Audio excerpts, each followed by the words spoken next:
The Grinch's Guide to Christmas. Moan early and often, moan about the presents, moan about what's on the telly, moan about how ridiculous it all is. Just remember, the bad Christmases are the most memorable in the great tradition of this newspaper ruining Christmas by being miserable about it. Let me guide you through how to be a total Grinch.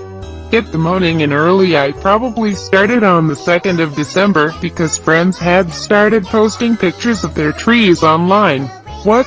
Christmas now lasts 6 weeks? Christmas, like childbirth, should take just 1 day. Their pathetic excuses this year were about everything being terrible, a time of profound public and political loss, and they were just trying to make everything better.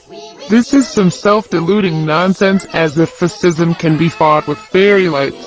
I got over myself, though, and bought a poinsettia. Shame it's already dead. It is imperative to moan about the relentless buying of stupid stuff. No one needs all these presents, but the real trick is to simultaneously decry the instruction to go all crafty and handmade. Who has the time to whittle baubles out of wheatgrass? My personal beef, or the vegan equivalent of it, is the insanity of the stocking filler. A clementine and a bag of chocolate money no longer suffices. It's now all very expensive crud. Death to all petal and glitter-encrusted bath bombs. Go on and on about people eating and drinking too much. Did you know that the average Christmas dinner contains 8,000 calories? Obviously, that is the entire point of it. Did you know A&E departments are full of people who have done daft things after drinking too much? Is it sensible to put a lot of people who don't really like each other, relatives, into a small space and fuel them with booze and other flammable humans? No. Act like you have recently discovered this information. Talk about grief. A lot of people die at Christmas.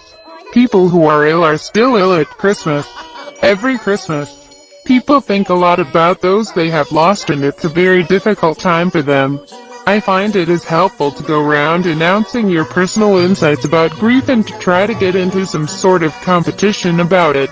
Likewise, if you hear any bad news at all, join in the general chorus that it is even worse than it already is because it is late December. Coca-Cola didn't invent Santa. The 10 biggest Christmas myths debunked. Read more. Ditto loneliness. We are suffering an epidemic of loneliness, and it is fairly easy to invite anyone who is alone to come over at any point during the year.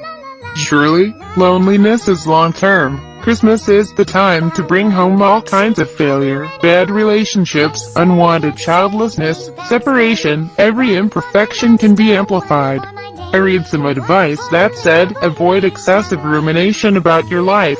Isn't that what being under siege with your family is for?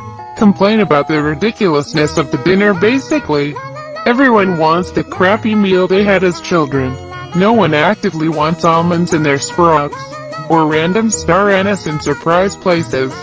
Celebrity cooks may spend weeks brining. That is their problem.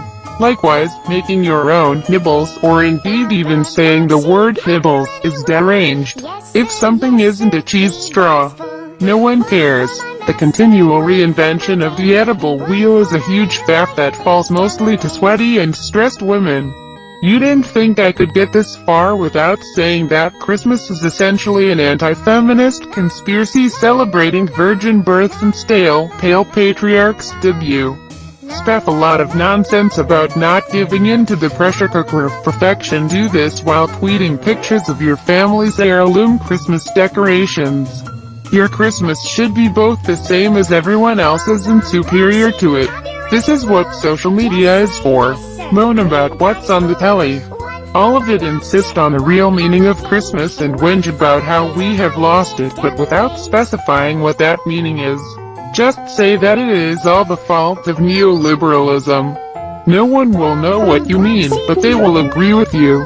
The whole point of being a Grinch is that you lower expectations dramatically. It is neither iconoclastic nor interesting to not like Christmas, but ambivalence is normal. Your friends and family will actively enjoy teasing you about it, and in face of the moronic cheerleading everywhere, standards of ill will have to be maintained. Bad Christmases are way more memorable than good ones. The one where I had to physically throw my friend's sister out of the house after she slapped her. The one where we had a compulsory buffet in Cambodia. The one where my dying mother had a morphine syringe driver and kept thinking Prince Charles was in the room. The okay ones blur into one. So, the best you can aim for is maximal blur. The secret of Christmas is supposed to be kindness in all its manifestations, but upon long consideration, I think it's actually If you're happy and you know it and you really want to show it, if you're happy and you know it, stamp your feet.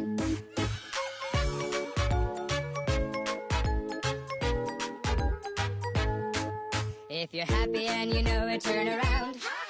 If you're happy and you know it, turn around. If you're happy and you know it and you really want to show it, if you're happy and you know it, turn around.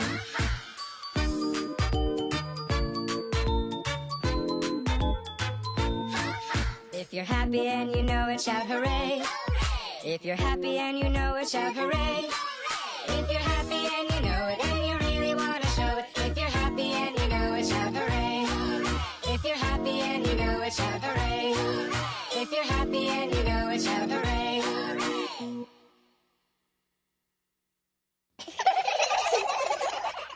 little monkeys jumping on the bed. 1, 2, 3, 4, 5. 5 little monkeys jumping on the bed. One fell off and bumped his head. Mama called the doctor and the doctor said, "No more monkeys jumping on the bed." 1, 2, 3, 4. 4 little monkeys jumping on the bed. One fell off and bumped his head. Mama called the doctor and the doctor said, "No